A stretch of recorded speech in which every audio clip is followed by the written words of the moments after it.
Greetings from YouTube. Hello and welcome to my little corner of the internet. So, today I have a new hat on. This hat has not appeared on any of my videos before, which means obviously that no one has named it yet.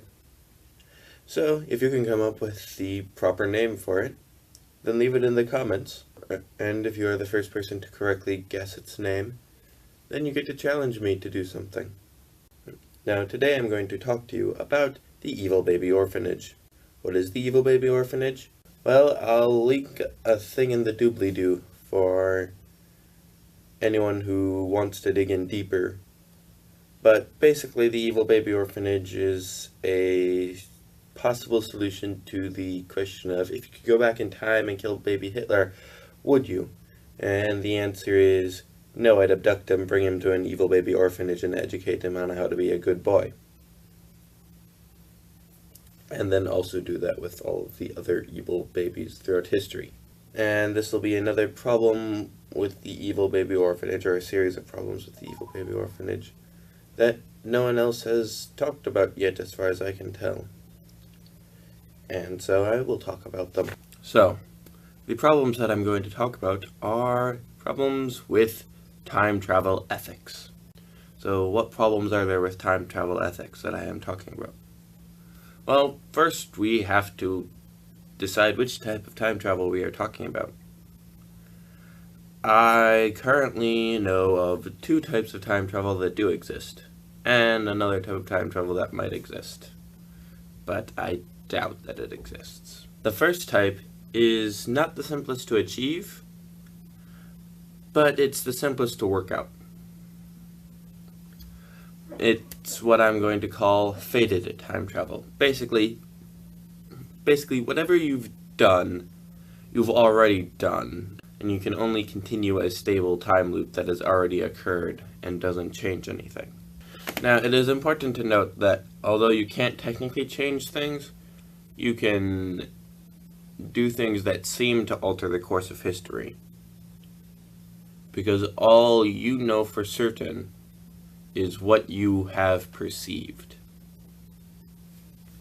Which means, either if you go back in time to kill baby Hitler, some improbable series of events will stop you. So like a lightning bolt randomly strikes you and incinerates you. Or if you are successful, an improbable series of events will cause your younger self to become delusional and think that Hitler didn't get killed. And think that Hitler didn't get killed, when in fact he had. For this type of time travel, there isn't much of a concrete ethical problem. But it's not something that I would like to use in a literary work. Because if I'm using that as a literary work, I'm saying everyone who thinks the Holocaust happened is delusional. And I do not want to be that person, and I don't think most authors want to be that person. So if one was going to write an Evil Baby Orphanage story and make the time travel internally coherent, one would definitely want to stray away from that happening.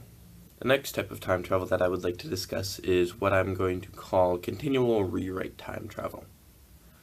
This is similar to what Doctor Who presumably uses, but Doctor Who doesn't really have coherent time travel, let's be honest. So, let me just explain it on my own. Basically, if you go back in time, you can only go back in time at a rate of 1 second per second at a maximum. And the only known method that I know of doing it is much less efficient than that, but still, you can go back in time at up to a rate of 1 second per second. And then once you've gotten back to wherever you want to be in your timeline and you stop your backwards traveling, then you create a alternate timeline. And that alternate timeline starts at the time that you re-enter the normal world, and then just progresses at a rate of 1 second per second. So if you're looking at the timelines, You basically have the original timeline coming through. You branch off to here, and then there is another timeline coming through. So basically there is a continual bubble of the original timeline that progresses forward in time, and so other people could time travel back to specific points in time that are still within that bubble and be within the original timeline. And if you time travel to a point in time in the past from the bubble, then you get to the new timeline. Assuming that there is an afterlife, and that afterlife is outside of time in some fashion, which is my personal belief, then all of the individuals from all of the timelines end up going to their afterlife, because it's outside of time. If there is no afterlife, however, you are erasing people from existence. Now, I'm not going to talk about that because I don't believe that is a thing that is true, because I believe in heaven. But that is an important ethical question if you don't believe in heaven. So another ethical question that is brought up by this, though, is, so let's say you go back in time to abduct evil baby Hitler. You have now created an alternate timeline. Let's say in this alternate timeline you successfully ended up preventing the Holocaust, which is a good thing. But in so doing, the alternate timeline progresses, and for the sake of argument, let's say you did not prevent the Rwandan genocide.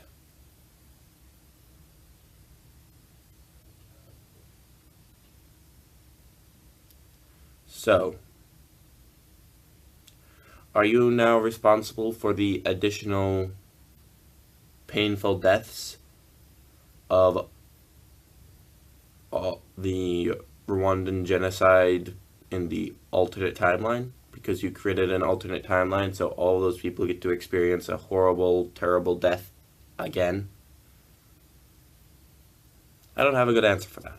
Even though I am a time traveler, I have never really established a coherent ethical statement on that. I mean, sure, you ended up causing them to die, but you also ended up causing them to exist because they're a fundamentally different person than the first person who was in their place in the original timeline, who might have had very, very similar genetics, but definitely different experiences, because if you stop the Holocaust, that would be a substantial change in the timeline. So, 30 years after that, even if that individual person had never heard of the Holocaust, there probably would have been substantial trickle-down effects. And now we come to the third type of time travel. This is the time travel that I'm not entirely certain exists, but is kind of an amalgamation of the two other ones. It's going to be what I'm going to call fate-breaking time travel. And this is kind of like the time travel that you see very often in movies, for no good reason, because it's the type of time travel that doesn't solve the grandfather paradox effectively at all, whereas the other two do. One, you just can't do it, and the other, it just creates an alternate timeline where you don't exist, and then that alternate timeline, you don't go back in time.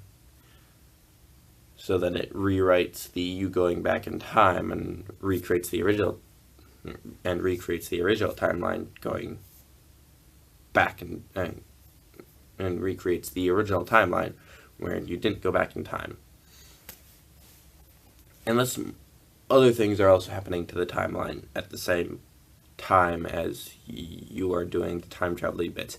In which case things get really complicated really fast, which is why no one should ever engage in a time war, and why humans aren't ready for time travel, because they don't really understand the implications Nor will they ever be, I don't think. But I've got enough on a tangent. So, fate-breaking time travel. What is it? So, fate-breaking time travel is very simple. You go back in time. You can make changes. Your changes immediately have always been and always will be.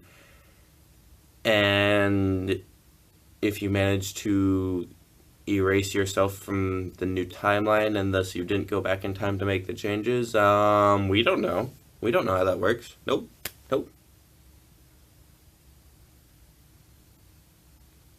Maybe some sort of... I'm not really sure how you would resolve that. I mean, basically the only way to resolve that without both timelines existing at the same point in all of the times would be to have the you who went back in time just suddenly appear in the new timeline for no good explanation, like you were just randomly created by bloop creation. I'm kind of dissatisfied with that, but let's roll with this. So, you go back in time. You have changed history. And so everybody's life is different. Even if all the same people gene-wise get born, very few of them are going to have the same memories. If any. And although genes in some part determine a person's personness, it is both the genes and memories that cause a person to be the person that they are. Like, that's just pretty obvious. In the nature versus nurture argument, it's not really an argument. It's a question of how much of one versus the other.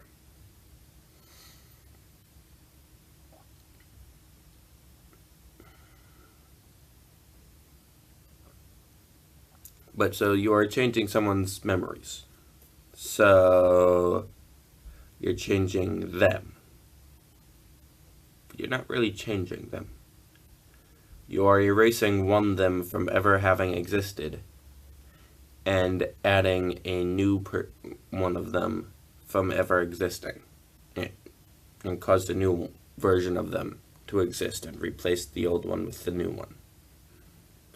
And you've done that to all 7 billion people currently living on Earth, and all of their parents and grandparents, and however long for between present day and whenever you decide, the point when you went back in time to. The problem is, though, the only way I can reconcile this type of time travel with an afterlife is saying that the original versions never existed, so they just straight up don't exist. Their souls have never existed and they don't go to an afterlife.